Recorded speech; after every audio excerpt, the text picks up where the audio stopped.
जय श्रीमन्नारायण। हर हर महादेव। नमश्चंडिकायै। आज हम एक महत्वपूर्ण जीवनोपयोगी मंत्र आप सबों को प्रदान करने जा रहे हैं।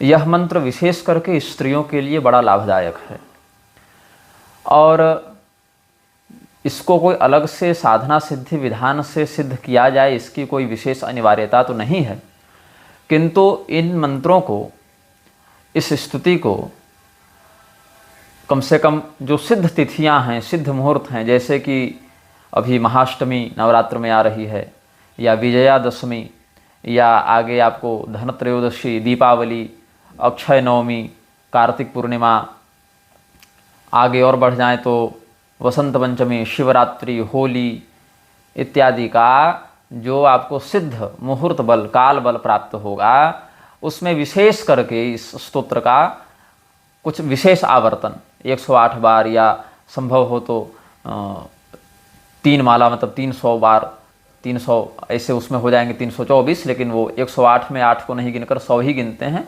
लेकिन करते 108 हैं। तो क्योंकि 108 की जो संख्या है उसमें 50 सृष्टि क्रम मात्रिका, 50 संहार क्रम मात्रिका और 8 वर्ग मात्रिका की प्रतिष्ठा होती है। तो सृष्टि क्रम और संहार क्रम की की जो मात्रिकाएं हैं, वर्ण मात्रिकाएं हैं, उन्हीं को 8 वर्गों में विभाजित किया गया है, जिनकी मात्रिकाएं 100 के बाद अन्य 8 में परिगणित होती हैं। तो 50 सृष्टि क्रम वर्ण मात्रिका, फिर 50 संहार क्रम वर्ण मात्रिका, और फिर उन्हीं से बने हुए 8 अष्टक वर्ग मात्रिका। ये ज्योतिष वाला अष्टक वर्ग नहीं है, ये व्याकरण वाला अष्टक वर्ग है, या जिसमें वर्ण निघंटु, बीज निघंटु इत्यादि की अष्टक वर्ग मात्रिकाएं होती हैं। तो उसमें 108 में बाकी जो 8 हैं वो इन्हीं से मिलकर बनी होती हैं, इसीलिए उनको अलग से गिनते नहीं हैं, वो एक समूह का नाम हो जाता है। अस्तु, अब मैं इस वीडियो को क्यों बना रहा हूं? हमारे प्रवचनों को या हमारे उपदेशों को सुनने वाले लोगों में बहुत सी स्त्रियां भी हैं, कम उम्र की स्त्रियां भी हैं, अधिक उम्र की स्त्रियां भी हैं, कुछ विवाहिता हैं, कुछ अविवाहिता हैं। अब हमारे वीडियो केवल स्त्री या पुरुष देखें ऐसी तो हम बात कर नहीं सकते, सभी देख रहे हैं। तो उसमें स्त्रियों के लिए विशेष करके हमने अभी तक 2 वीडियो बनाए हैं। एक वीडियो में किसी दर्शिका के निवेदन पर, जब मैं सिद्ध स्थान बर्रा में था छत्तीसगढ़ में, रामानंद संप्रदाय के लोगों के मध्य श्रीमद् भागवत का व्याख्यान कर रहा था, तो उसी समय किसी ने मुझसे प्रश्न किया था कि रजस्वला स्त्रियों के लिए क्या अनुशासन है और उनके लिए क्या मंत्र आदि होते हैं, यह बता दीजिए। तो वाराह पुराण में वर्णित विधि का आश्रय लेते हुए हमने एक रजस्वला स्त्रियों के लिए एक अलग से वीडियो बनाया था। फिर हमारे विवाह से पूर्व हमने पति और पत्नी को आपस में शास्त्रीय दृष्टिकोण से कैसा व्यवहार करना चाहिए, और स्त्री के द्वारा अपने पति के प्रति कैसा, और पति के द्वारा अपनी पत्नी के प्रति कैसा अनुशासन होना चाहिए, इस पर, और स्त्रियों के लिए पति पूजा का स्तोत्र मंत्र इत्यादि हमने प्रदान किया था। ये दूसरा वीडियो हमने बनाया था। लेकिन आज का वीडियो ज़्यादा गंभीर है। गंभीर इसीलिए है क्योंकि आज के उपदेश में हम आपको ये बताएंगे कि भगवती दुर्गा से अपनी सुरक्षा के लिए, विशेष करके पातिव्रत्य सुरक्षा के लिए, या कोई व्यक्ति अगर कुदृष्टि रख रहा हो, या कोई बलात्कार या लव जिहाद या अपहरण इत्यादि सुरक्षात्मक संभावनाएं हों, आपत्तियां अगर आ जावें, तो उसमें किस प्रकार के मंत्र लाभदायक होते हैं ये बताऊंगा। अब आज की जैसी परिस्थिति है बंधुओं, इसमें अपने धन से अधिक अपने चरित्र की सुरक्षा करना कठिन हो गया है। धन की सुरक्षा, जो लोग कहते हैं साइबर क्राइम, साइबर फ्रॉड, इससे बचिए, कोई OTP मांगे तो मत बताइए, कोई लॉटरी या स्कैम या ईमेल इत्यादि के चक्कर में मत पड़िए, ये सब बताते हैं। लेकिन नित्य निरंतर सोशल मीडिया के अलग अलग रील और वीडियो और अलग अलग मीम के माध्यम से जो मन में व्यभिचार घुसाया जा रहा है, उसका निवारण करना बड़ा कठिन है। और ये इस प्रकार से एक, जो हमने कई बार म्लेच्छराज श्रृंखला के अंतर्गत भी आप सबों को बताया, ये एक प्रकार का षड्यंत्र जो बौद्धिक संक्रमण का किया जा रहा है, इसका भीषण दुष्परिणाम है। आप कभी भी सोशल मीडिया खोलें, चाहे आप कितने भी अच्छी सर्च हिस्ट्री रखें, या कितना भी अच्छा आप अपना जो इंस्टा फीड है या फेसबुक की वॉल है, कितने भी अच्छे और स्वच्छ रीति से आप उसका प्रयोग करें, फिर भी कई बार ऐसी बातें आपके स्क्रीन में दिख जाएंगी या टकरा जाएंगी, जिससे आप अंदाजा लगा सकते हैं कि जब आप इतने संतुलित रूप से प्रयोग कर रहे हैं तो असंतुलित प्रयोग का क्या दुष्परिणाम होगा। ये आप अनुभव कर सकते हैं। और व्यभिचार को बढ़ाने के लिए दुष्टों ने, म्लेच्छराज के अनुयायियों ने एक बहुत ही विकृत ये कार्य किया कि ऐसे रिश्तों को वहाँ टारगेट किया, लक्ष्य बनाया जो कि स्पष्ट रूप से नरक भेजने वाले हैं। जैसे देवर भाभी का नाम लगाकर कुछ अश्लील वीडियो बना दिया, या वैसे मीम बना दिए, या सौतेली भाई बहन को लेकर, या और किसी कजन्स को लेकर, या मामी और भांजे को लेकर, या नौकरानी और मालिक को लेकर, या मालकिन और नौकर को लेकर, या और किसी प्रकार के ऐसे संबंध जिनको शास्त्र की दृष्टि में एक अलग ही अनुशासन की मर्यादा प्राप्त थी, आज उसी रिश्ते को लक्षित करके और ऐसी अभद्र चलचित्र और मीम इत्यादि प्रसारित किए जाते हैं, और हिंदू समाज उसमें फंसता जाता है, दलदल में घुसता जाता है कि देखकर कष्ट भी होता है, क्रोध भी होता है और चिंता का भी अनुभव होता है। तो जो स्त्री और पुरुष अपनी मानसिकता के दुर्गतिपूर्ण संगति कुसंगति के कारण व्यभिचार में फंस गए हैं, उनसे हमारी सहानुभूति नहीं है। जो स्त्रियां या पुरुष किसी भी प्रकार से व्यभिचार को प्रोत्साहित करते हैं या व्यभिचार को अवैधानिक नहीं मानते हैं, उनके प्रति भी हमारी सहानुभूति नहीं है। जो स्त्री या पुरुष अपने विवाहेतर संबंधों में रुचि रखते हैं या विवाह से पूर्व ही यौन संबंधों में रुचि रखते हैं या इस प्रकार के अन्य किसी लिप्सित यौन कुंठा से ग्रस्त हैं, उनके प्रति भी मेरी सहानुभूति नहीं है। जो स्त्री पुरुष आदि भ्रूण हत्या या विधवा विवाह या अंतर्जातीय विवाह इत्यादि की बातों का समर्थन करते हैं या जिन्होंने ऐसा किया है, हम उनका भी इस वीडियो में समर्थन नहीं करते या उनके प्रति हमारी सहानुभूति नहीं है। हम इस वीडियो को केवल उन स्त्रियों के लिए बना रहे हैं जो अपने सनातनी मर्यादा में निष्ठा रखती हैं, अपने चरित्र के महत्व को समझती हैं, अपने जीवन में वैसी ही अनुशासन मर्यादा का पालन करने का प्रयास करती हैं, और अपने जो घर वाले हैं, बाल बच्चे हैं या आस पड़ोस के लोग हैं, उनमें भी ऐसी सात्विक बुद्धि को ही प्रेरित या समर्थित करने का प्रयास करती हैं। ऐसी स्त्रियों के लिए हम ये वीडियो बना रहे हैं, क्योंकि गोभिर विप्रैश्च वेदैश्च सतीभिः सत्यवादिभिः अलुब्धैर दानशीलैश्च सप्तभिर्धार्यते महि।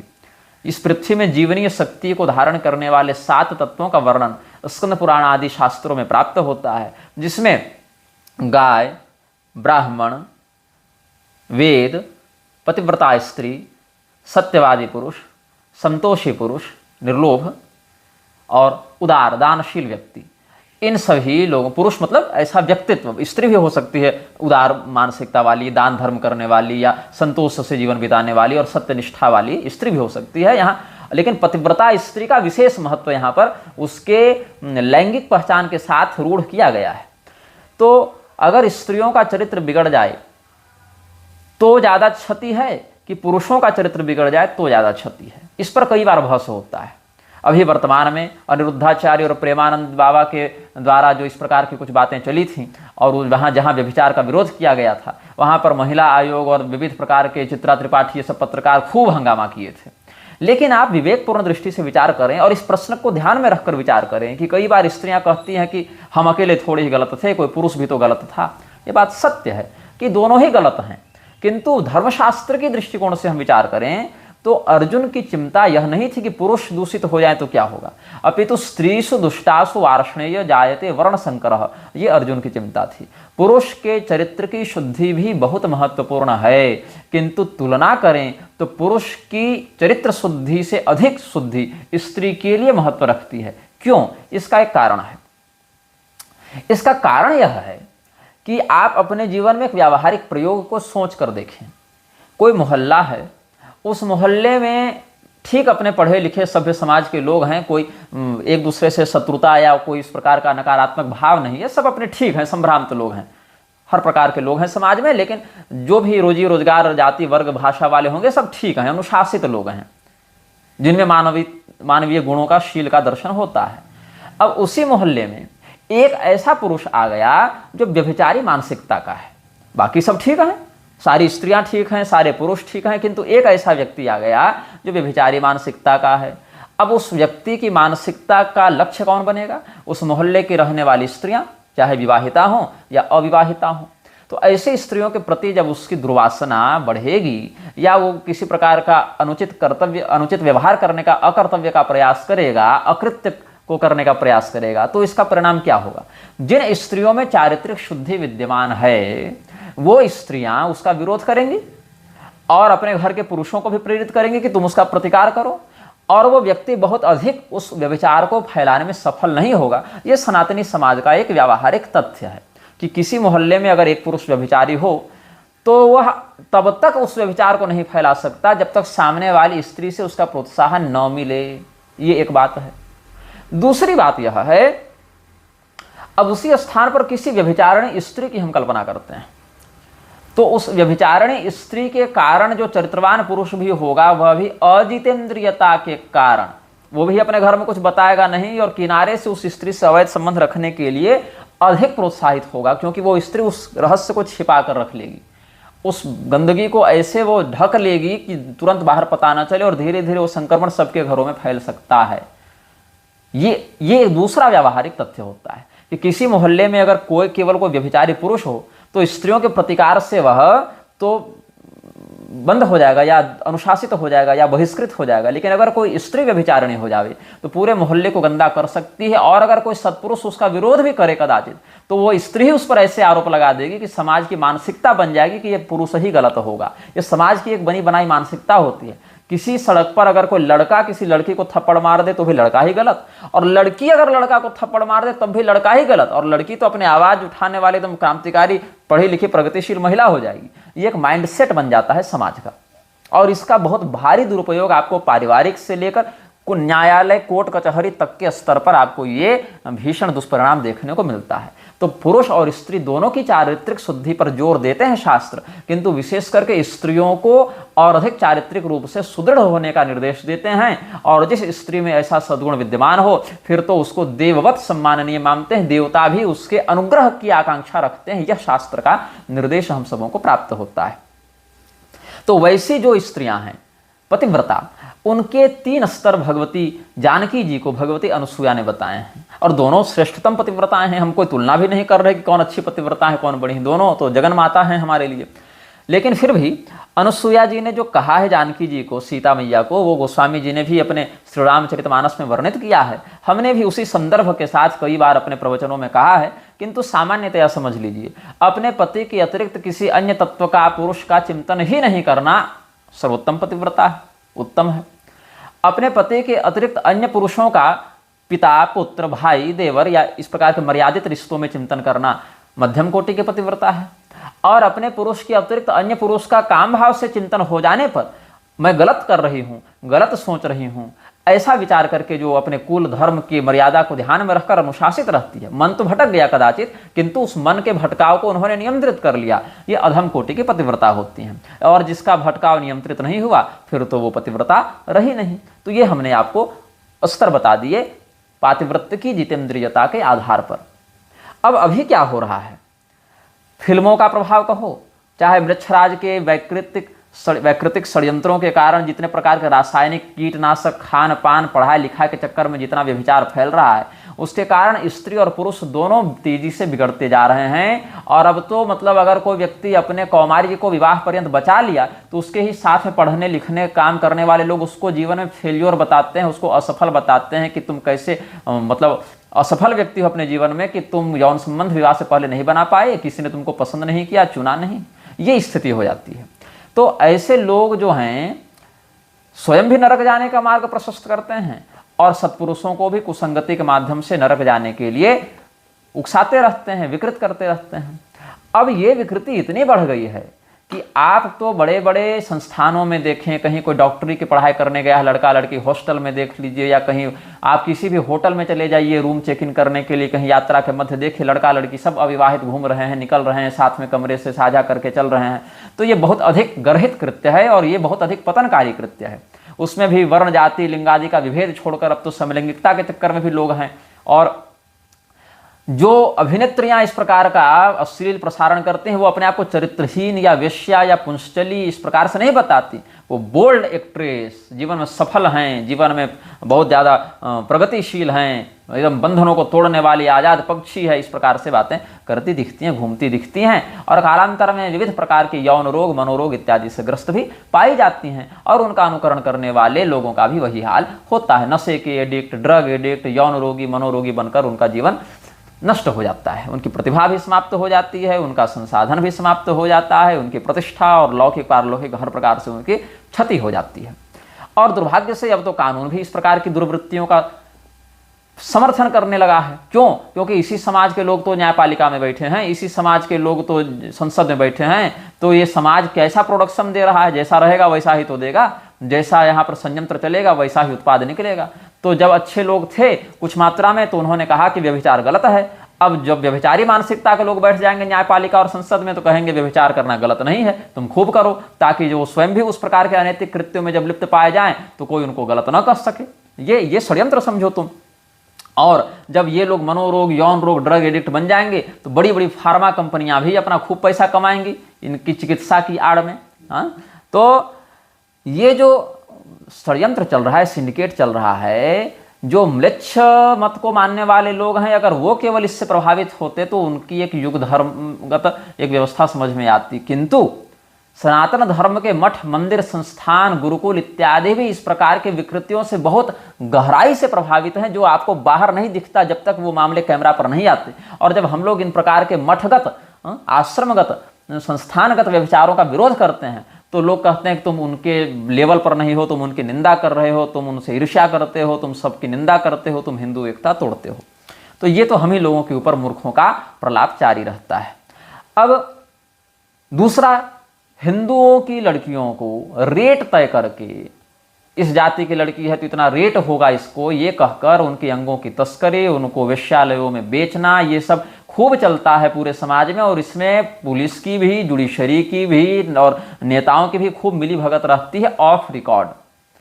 जितने बाल सुधार गृह हैं, जितने महिला जेल हैं, या जितने ये सब है, वो सब मानव तस्करी, यौन व्यभिचार के अड्डे भी बनते रहते हैं। और नेताओं के और अलग अलग लोगों के यौन कुंठा की तृप्ति के स्वपोषित वेश्यालय के रूप में परिणत हो जाते हैं, जहाँ खूब बलात्कार और खूब छेड़छाड़ और खूब अंग तस्करी ये सब खूब होते हैं। ये समाज जैसा बाहर से दिखता है अंदर से वैसा है नहीं, ये अंदर से बहुत अधिक सड़ चुका है, बहुत अधिक विकृत हो चुका है। और इस विकृति को पोषित किया जाता है उन लोगों के द्वारा जिनकी जिम्मेदारी थी, जिनका कर्तव्य था इस विकृति को दूर करना, इस विकृति से समाज को बचा कर रखना, अपनी पीढ़ियों की सुरक्षा करना। लेकिन आज क्या है, अपनी बेटी के कपड़े उतरवा कर, उसका नंगा नृत्य करवा कर इंस्टाग्राम में रील अपलोड करके तो माताएं ही पैसा कमाने में लगी हैं, उनकी प्रगतिशील माताएं। और उनका विरोध करो तो कहते हैं हमारी बच्ची कर रही है, तुमको जलन हो रही है, तुम होते कौन हो कहने वाले। तो ये सारी मूर्खतापूर्ण बातें जितनी स्त्रियों ने फैलाई आपस में, उतना दूसरों ने नहीं फैलाया, ये एक तथ्य है। दहेज विरोधी कानून और महिला उत्पीड़न विरोधी कानून इत्यादि का जितना दुरुपयोग महिलाओं ने किया उतना दूसरे ने नहीं किया। ये भी एक पारिवारिक सामाजिक तथ्य है समाज का। तो पुरुषों के माध्यम से जो कदाचित कहीं अनैतिक या कोई गलत कार्य हुआ हो, उसको रोकने के चक्कर में भी अगर किसी कानून की मांग उठी हो तो उस कानून का जो लाभ महिलाओं को मिलना चाहिए था उससे अधिक कहीं उसका दुष्परिणाम हो गया। ये भी समाज का एक तथ्य आप समझ लीजिए। अब बहुत सी ऐसी लड़कियों के चक्कर में उनके पीछे मुसलमान पड़े रहते हैं, मिशनरियाँ पड़ी रहती हैं, असामाजिक तत्व पड़े रहते हैं कि उनको अपने क्लच में ले लें, अपने नियंत्रण में ले लें, उनका मतलब पूरा जीवन अपने अधीन कर लें। और ऐसा देखो इतना भयंकर प्रबल वशीकरण, या कहें तो कुछ खिला दो, कुछ बांध दो। जिन लोगों को इन बातों का भरोसा नहीं है वो लोग ये वीडियो देखें भी नहीं। मैं ये वीडियो बहुत कम दर्शकों के लिए बना रहा हूँ और बहुत गंभीर विषय पर बना रहा हूँ। तो इस वीडियो को ना बहुत सब लोग समझ पाएंगे, ना सभी लोग सहमत हो पाएंगे, और ना सभी लोगों को इसको देखने की आवश्यकता है। तो देखता हूँ कई बार कि हिंदुओं के परिवार जाकर दरगाह में कोई धागा बंधवा कर आ गए, कहीं झाड़ फूंक करवाने के लिए मुसलमान के यहाँ चले गए, तो कहीं देखता हूँ कि वो कुछ मुसलमान ने ताबीज बांध दी तो दुकान पर लटका दिया, गले पर लटका दिया, घर के बच्चों को पहना दिया। और अच्छे अच्छे संभ्रांत धनाढ़ परिवारों को, सेठ मारवाड़ी और कई बार तो क्षत्रिय ब्राह्मण आदि को भी हमने देखा है। अगर शूद्र वर्ण के व्यक्ति अगर भटके तो समझ में आता है कि चलो उनके पास इतना बोध नहीं था इन विषयों में, उनको जैसा लगा उन्होंने किया। तुम्हारे पास तो था बोध, तुम कैसे भटक गए, कैसे फंस गए। तो ये मूर्खता है, और ये मूर्खता से अधिक एक विकृतिपूर्ण दुर्भाग्य है।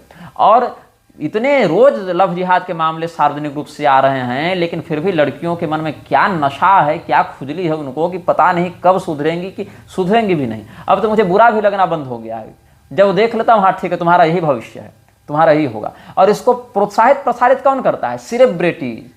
उसने देखो मुसलमान से विवाह किया, निकाह किया, उसने देखो ऐसा किया, तो लोगों को लगता है अच्छा ये भी हो सकता है। और अपने जो नैतिक मौलिक सदाचरण की बातें हैं, वो सदाचरण की बातें कहना जिन धर्मगुरुओं का कर्तव्य था, उनको मतलब नहीं है। वो तो कहते हैं प्रेम विवाह गंधर्व विवाह है और सारे नकली बातें फैलाते रहते हैं। और यहाँ तक कि कई बार तो प्रेमानंद बाबा जैसे लोग भी अंतरजातीय विवाह का समर्थन कर देते हैं या प्रेम विवाह का समर्थन कर देते हैं।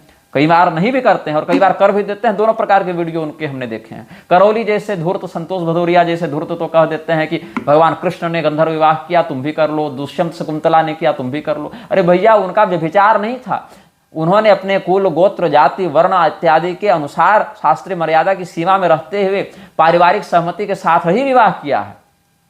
कोई एक दो लोग विरोध किए होंगे तो भी उसमें धर्म के किसी मौलिक सिद्धांत की हानि नहीं हो रही थी। व्यभिचार और विवाह में अंतर होता है, लेकिन क्योंकि इन लोगों का काम ही उस बात को फैलाना, उस गलत तरीके को, तो उन्मुक्त छोड़ो उच्छृंखल बनाते चल रहे हैं समाज को। अब इसमें क्या है कि राजस्थान के वृद्ध व्यक्ति हमको कामाख्या में मिले थे, ब्राह्मण थे, उनकी बेटी भी इसी प्रकार से फंस गई थी, इकलौती पुत्री थी।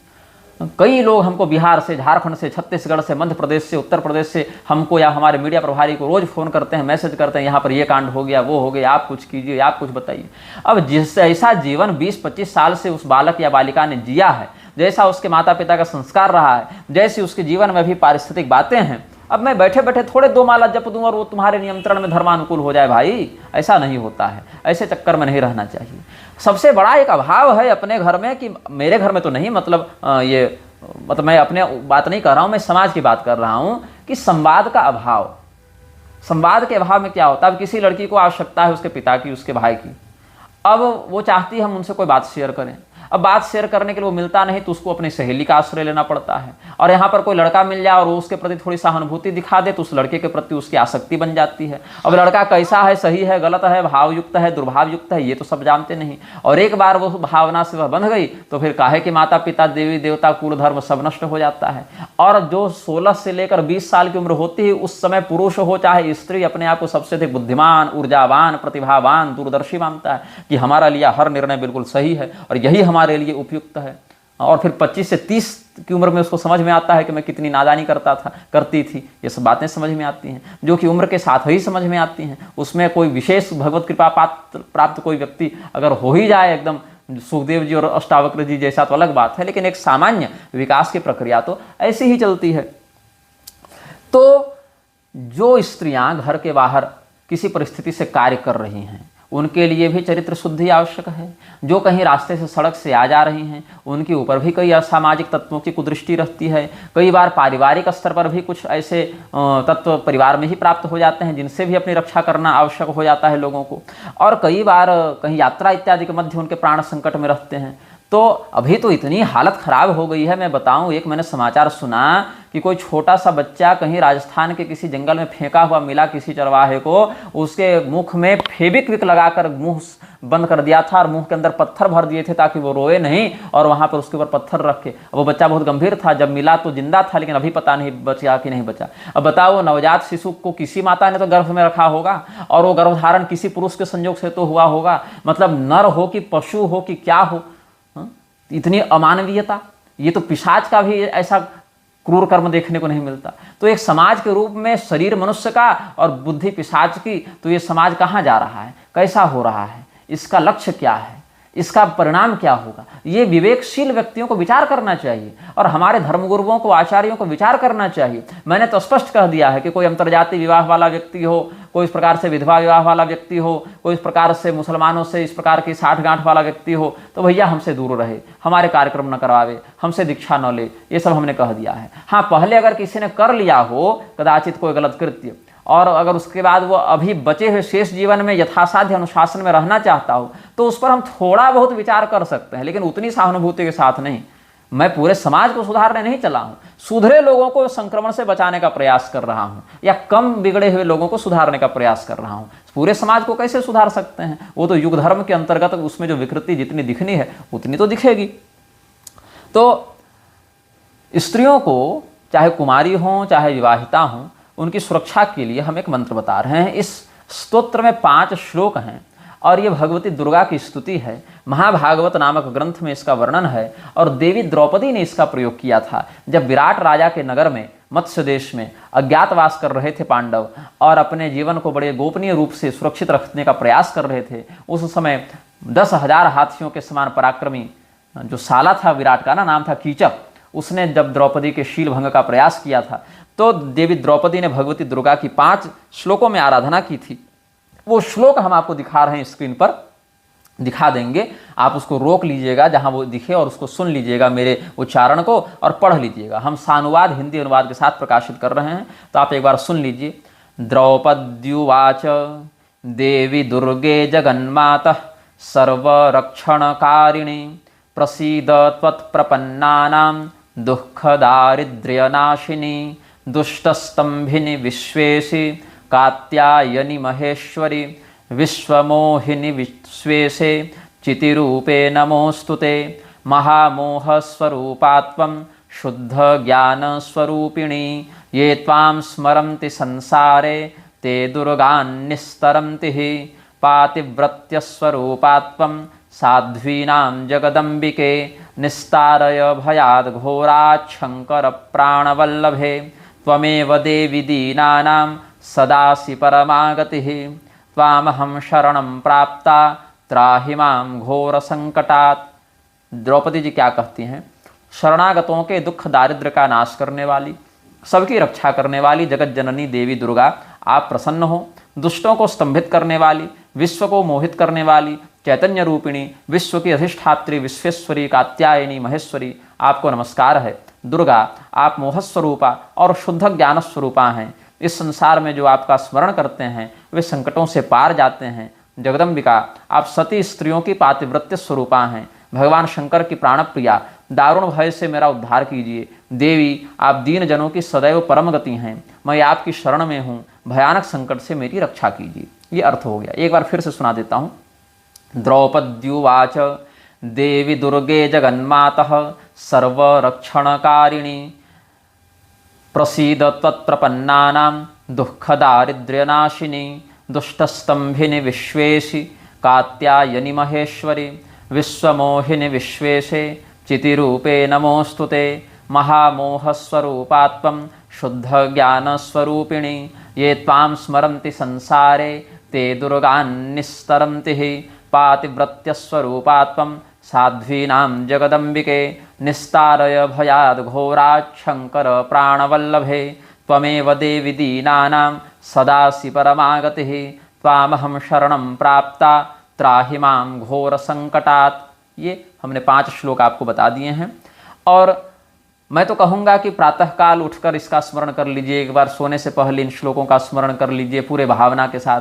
कहीं यात्रा में निकल रहे हैं, स्कूल जा रहे हैं, कॉलेज जा रहे हैं, अस्पताल जा रहे हैं, तीर्थाटन में जा रहे हैं या रिश्तेदारी में कहीं जा रहे हैं, तो विवाहिता हूँ या अविवाहिता हूँ उसके लिए कर लीजिए। घर में कहीं अगर बच्चे हों, बच्चियाँ हों, तो उनको भी ये सब याद करा दीजिए, छोटी बच्चियों को विशेष करके, स्त्रियों को विशेष करके, ताकि वो इसका स्मरण करें। अनजान लोगों से दूर रहिए, जान परिचय वाले लोगों से भी थोड़ा सतर्क ही रहिए, है ना। और घर परिवार में कौन सा रिश्तेदार आ रहा है, वो उसके साथ घर में कौन से बच्चे बच्चियां हैं, कैसे खेल रहे हैं, किन बातों पर चर्चा कर रहे हैं, थोड़ा इन सब बातों को भी थोड़ा शंकालु दृष्टि से देखते रहिए, नज़र रखिए, संवाद करते रहिए अपनी संतानों से, बच्चे बच्चियों से। एक ऐसी मर्यादा जिसमें आप अपने माता पिता के रूप में भी प्रस्तुत हों और एक सुहृद मित्र के रूप में भी प्रस्तुत हों। दोनों संतुलन बनाकर उनके जीवन के, उनके पीढ़ी के विचारों को, व्यवहारों को, अपेक्षाओं को सुनिए। गलत हो तो उसका कहीं जितनी कठोरता की आवश्यकता है उतनी कठोरता से, जहाँ जितनी कोमलता की आवश्यकता है उसको उतने संतुलन से, कोमलता से उनको समझाने का प्रयास कीजिए। उनको संसार की विकृतियों से अवगत स्वयं कराइए। बताइए कि देखो संसार बहुत सुंदर, बहुत अच्छा दिखता है, लेकिन अंदर में इसका एक दूसरा रूप भी है और उस रूप से तुमको अपनी भी रक्षा करनी है। और तुम्हारा यह कर्तव्य है कि जो लोग अपनी रक्षा न कर सकें, अपने सामर्थ्य की सीमा में तुम उनकी भी रक्षा करो। थोड़ा बहुत आत्मरक्षा का भी कुछ ट्रिक हो, कुछ सेल्फ डिफेंस के कुछ मूव्स हो, उसको सिखाइए। हमेशा साथ में कुछ छोटा ऐसा संसाधन रखिए जिसका प्रयोग आत्मरक्षा में किया जा सके। इतना कम से कम करके व्यक्ति को चलना चाहिए। सदैव थोड़ा सा भी कहीं पर भी कोई, जैसे मैं अपनी बात बताऊं, मैं कहीं भी जाता हूं चाहे मैं रेलवे स्टेशन में रहूं, चाहे मैं एयरपोर्ट तो बहुत कम जाता हूं, लेकिन अगर मैं सिचुएशन दे रहा हूं, मान लो मैं एक व्यक्ति के रूप में सिनेमा हॉल में हूं, या मॉल में हूं, या पब्लिक प्लेस में हूं, या एयरपोर्ट में हूं, या मैं रेलवे स्टेशन पर हूं, जहां एक सामान्य व्यक्ति जाता है, तो आप अब जहां जहां जाते हैं देख लीजिए। तो मैं 3-4 चीजें जरूर देखता हूं। पहला, एग्जिट किधर है। दूसरा, इमरजेंसी नंबर्स कहाँ लिखे हुए हैं। तीसरा, हमसे जुड़े हुए जो नज़दीकी लोग हैं उनकी मानसिकता, प्रवृत्ति, वेशभूषा, बैग बैगेज कैसा है, उनके प्रवृत्ति में क्या बातें हैं। जैसे कोई व्यक्ति हाथ में बैग लेकर इधर उधर शंकालु दृष्टि से देख रहा है, कुछ रेकी वाली नज़र में है, तो मैं बहुत सतर्कतापूर्वक, हमसे आगे कौन चल रहा है, उसके हाथ में क्या क्या है, मेरे पीछे अगल बगल कौन चल रहा है, उसके हाथ में क्या है, तो मैं बहुत ज़्यादा इस मामले में देखता हूँ। एक बार स्कैन कर लीजिए परिवेश को, पूरे पर्यावरण को एक बार स्कैन कर लीजिए। यहाँ पुलिस वाले किधर हैं, अग्निशमन आग बुझाने वाला कहाँ लगा हुआ है, कोई महत्वपूर्ण काउंटर किधर है, शौचालय किधर है, और या फिर इमरजेंसी नंबर्स कहाँ पर लगे हुए हैं, कैमरेज कहाँ कहाँ, कैमरा कहाँ कहाँ लगा है, तो out of the camera range हम हैं कि नहीं है। इस प्रकार से थोड़ा सा स्कैन मार लीजिए पूरे क्षेत्र को, स्त्री हो तो विशेष करके स्कैन मार लीजिए। और बहुत ज़्यादा होशियारी दिखाने की जरूरत नहीं होती समाज में कि मैं बहुत 1 बजे रात तक घर से बाहर हूँ, चाहे पुरुष हो चाहे स्त्री, विशेष करके मैं बहुत ज़्यादा अकेले यात्रा में, टूर में ड्राइविंग कर रहा हूँ लंबा।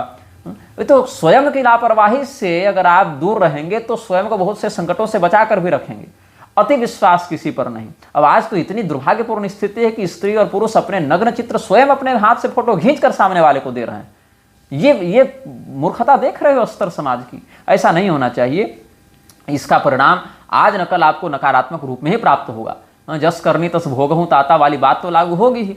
तो इसीलिए अपने आप को थोड़ा भौतिक दृष्टिकोण से भी सतर्क रखें, पारिवारिक स्तर पर भी, सामाजिक स्तर पर भी, आध्यात्मिक स्तर पर भी थोड़ा सतर्क रखें। कोई बहुत बड़े साधु हो, जगत गुरु हो, महापुरुष हो, फिर भी अपनी बहू बेटी को सीधे आगे न कर दें उनके सामने। आश्रम इत्यादि में भी अकेला न छोड़ें। मैं सतर्कतापूर्वक आप सबों को बता रहा हूँ। हो सकता है वो मठाधीश बहुत अच्छे हों, एकदम जितेंद्रिय हों, लेकिन सभी लोग ऐसे नहीं होते हैं। और मठाधीशों, आचार्यों को भी चाहिए। अब मैं देखता हूँ कोई तो कमर उड़ा के कान में, मुंह में मंत्र बता दे रहे हैं स्त्रियों को, और कोई महावस्त्र प्रावरणम कृत्वा करने जपेन मनुम के आधार पर कुंवारी लड़कियों को घुसा घुसा कर कंबल के अंदर दीक्षा दे रहे हैं। कोई जवान लड़कियों से तेल लगवा रहे हैं, पैर दबवा रहे हैं। बताइए, मतलब अपने आप में भी जितेंद्रियता नहीं रखते, सामने वाले को भी नहीं रखने देते। और कई बार जीवन में वैसी कोई गड़बड़ परिस्थिति आ भी जाए तो सत्पुरुषों के चरित्रों का, सत्संगति का, इष्ट आराधना का आश्रय लेना चाहिए। तो ये सब बातें आप ध्यान में रखें। और स्त्रियों के लिए विशेष करके आज हमने ये वीडियो बनाया है, और ये वीडियो बनाने के पीछे मेरा एकमात्र उद्देश्य है कि वो जो भी थोड़ी बहुत स्त्रियां अपने चरित्र को लेकर अब सतर्क बची हुई हैं, जिनमें ये गौरव, ये विवेक बचा हुआ है, वो चाहे जिसकी भी शिष्या हो, जिस भी संप्रदाय की हो, जिस भी स्थान की हो, उनकी सुरक्षा से हमारा राष्ट्र, हमारा वंश, हमारा समाज सब सुरक्षित रहेगा। तो उनकी सुरक्षा के लिए जो हमको शास्त्र में उपाय देखने को मिला, अब देखिए जो अपरिहार्य प्रारब्ध है उसमें तो हम लोग कुछ कर नहीं सकते हैं, लेकिन जो परिहार्य स्थिति का दोष है उसमें भगवद आराधन, देवी की ऐसी स्थितियों से तो रक्षा कर सकते हैं अपनी। तो ऐसी स्थितियों को हमने इन 5 श्लोकों को आज आप सबों के समक्ष प्रासंगिक समझते हुए सतर्क किया है।